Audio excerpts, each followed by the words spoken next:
Hey, welcome back to my studio. Today I want to show you how to put together this balloon rainbow. It's about 8 feet wide and makes a perfect backdrop for a party or event. So follow along and I'll show you step by step how to make this. For today's project, I'm using 6 different colors of balloons, and you'll need 30 balloons in each of those colors, with the 2 smallest colors being 5-inch balloons, and the other 4 colors are made up of 11-inch balloons. Now I'll also be using a hand pump, an electric balloon inflator, as well as a balloon sizer box to get everything sized perfectly for this rainbow. The 2 smallest balloons I'm going to use my hand pump to inflate, and the first color needs to be inflated to 3.5 inches in diameter, or 2 pumps of air with a hand pump. Now I'm going to hold on to that first balloon under my finger and inflate the second size of balloon, which is 4 inches in diameter, or 3 pumps of air. Then I'm going to bring the 2 balloons together and tie them into a pair by wrapping the nozzle around twice and tying it in a simple knot. I'll then repeat this step until I have 30 of these 3.5 and 4-inch pairs tied together. Using the electric inflator and my balloon sizer box, I'm going to inflate all of my green balloons to 5 inches and my yellow balloons to 6 inches before tying them into pairs that look just like this. I finish up my rainbow by inflating my orange balloons to 7 inches and my pink balloons to 8 inches. Now once all of these are into pairs, we can then move on to assembling these into the long sections of the rainbow. I'm going to tie all these pairs together using deflated 260 balloons, but you could always use fishing line or curling ribbon if you'd prefer that. But today I'm going to stretch all the air out of the 260s and tie them end to end so I get a nice long stretchy chain. I found that when tying together the smallest pairs, I only needed to tie 2 260s together, and then for the larger sizes of balloons, I needed to tie 3 260s together. Now once you've got your chain made, you're going to take the end of that and tie it to the nozzles of your first pair.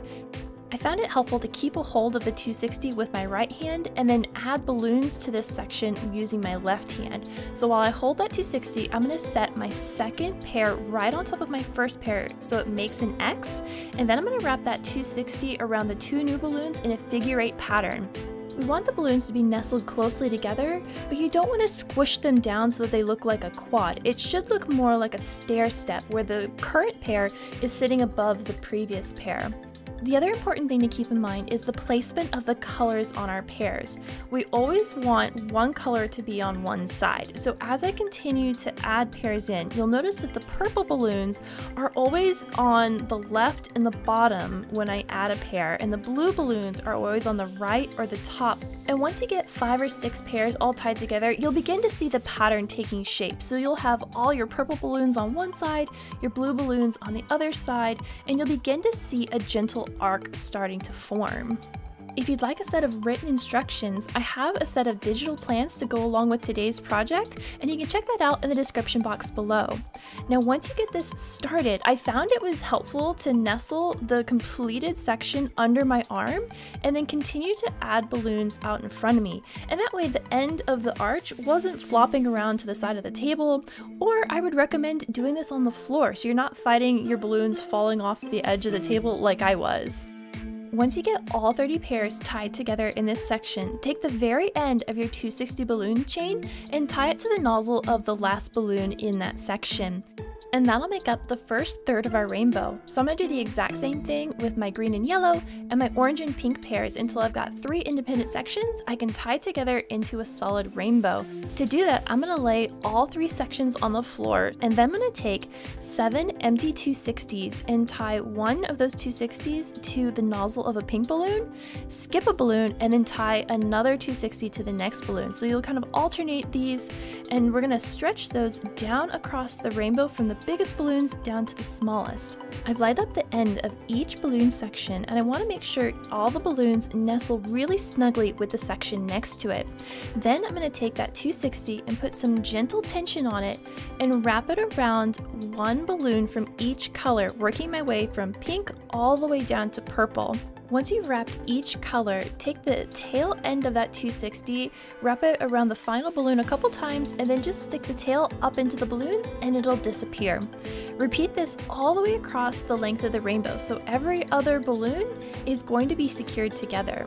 Now you will notice that as you go across your rainbow, you may have to do a little bit of adjusting the balloons so that they line up and there aren't any gaps. We also want to keep a nice even tension as we pull the 260s, because if one of those 260s is tighter than the other, it'll make our rainbow buckle or look like it's warped when we go to hang it. So try to keep a nice loose tension as you attach all of the balloons. If you'd like to learn about how to change the radius of a rainbow, use different colors, or hear about how my first rainbow build was an utter failure, you can check out my Patreon page. My patrons get behind the scenes access to projects I'm working on, as well as bonus content that I don't share on YouTube. If you'd like to see that, check out the link below. Let's hang and stylize this rainbow. To the backdrop, I've added some silver foil, and it'll come out of the very center of our rainbow, giving us a sparkly effect. To the wall, right out of camera frame, I've added 3 command hooks and attached to those hooks 3 pieces of fishing line.